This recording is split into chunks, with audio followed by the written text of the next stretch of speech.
Innocent Kabara, en tant qu'homme politique, quel regard portez-vous sur la situation actuelle au Niger? Moi, le plus important pour moi, c'est éviter que la sous-région soit déstabilisée. Et éviter aussi la politique de deux poids, deux mesures. Vous avez vu que le régime en place actuellement a nommé son premier ministre. Il est en train de dérouler son programme. Et il faut peut-être privilégier la discussion, le dialogue, la négociation. Parce que si on ne fait pas attention, c'est une Libye bis qui est en train de se répéter au Niger. Et les va-t-en-guerre vont nous expliquer qu'on n'a rien compris, qu'il faut un retour à l'ordre constitutionnel. Mais quand les conséquences vont commencer sur la sous-région, ils seront les mêmes à venir nous expliquer qu'on n'avait rien compris, alors que nous, on a compris très tôt que c'est une question de déstabilisation de la sous-région qui se joue actuellement au Niger. Mais expliquez-moi comment un général tchadien, fils d'Idriss Déby, peut prendre de manière anticonstitutionnelle le pouvoir et qu'on l'envoie. D'abord, c'est une erreur stratégique de la CEDEAO. Et qu'on l'envoie dans le salon d'un putschiste, demander à un putschiste de laisser le pouvoir. Si c'était facile de laisser le pouvoir, pourquoi lui ne laisse pas le pouvoir au Tchad?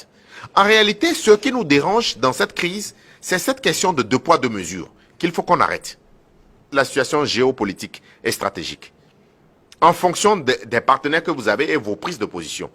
Parce qu'actuellement, les gens veulent, nous ne voulons plus, nous ne supportons plus l'ingérence des Occidentaux dans nos affaires.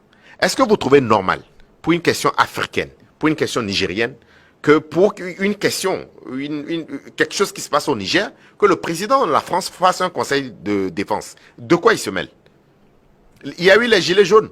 Il y a eu des troubles à Angers, à Paris, à Marseille. Est-ce que vous avez vu un président africain s'occuper de leurs affaires? Où ils ont tabassé des gens. Mais la police a utilisé des moyens non conventionnels pour contraindre à revenir à l'ordre. Est-ce que vous avez vu un chef d'État africain intervenir? Mais comment est-ce qu'il peut se permettre de faire un conseil? En quoi ça le concerne? Laissez-nous, Africains, régler nos problèmes. C'est cette condescendance, ce paternalisme-là, qui fait que on dit que la France perd du terrain, mais ils n'ont qu'à se poser la question, à qui la faute? C'est eux, c'est leur comportement. C'est leur comportement. Et quand vous voyez, laissez nos chefs d'État prendre des décisions au niveau de la CEDEAO.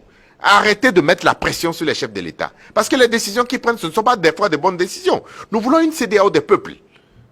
Nous voulons une CEDEAO des peuples. Parce que ceux qui sont là-bas pour décider, ils décident pour nous. Donc, ils n'ont qu'à nous écouter.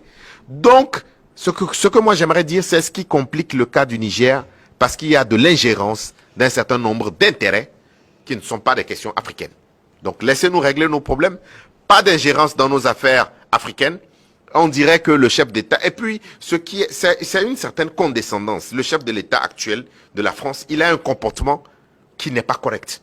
Il a un comportement qui n'est pas correct. Il faut qu'il se corrige.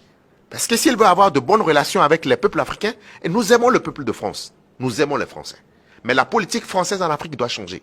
Si elle ne change pas, inévitablement, ce qui est en train de se passer, ça va se démultiplier. Parce que nous constituons une élite africaine décomplexée. Décomplexée, nous assumons et nous ne négocions pas de choses. Le respect. Nous n'allons pas négocier le respect. Ils nous respectent, nous les respectons. Deuxième chose, s'occuper de nos affaires internes. Même si c'était le Togo, j'aurais la même position. Qui ne s'occupe pas de nos questions internes. De la même manière, nous ne nous occupons pas des questions internes en France. Est-ce que quand vous voyez des crises, Ouganda, Kenya, est-ce que vous voyez des conseils de défense de la Grande-Bretagne? Mais c'est-à-dire que la France doit changer son comportement. La France doit changer son comportement. Et le comportement de la France complique même la résolution d'un certain nombre de crises en Afrique.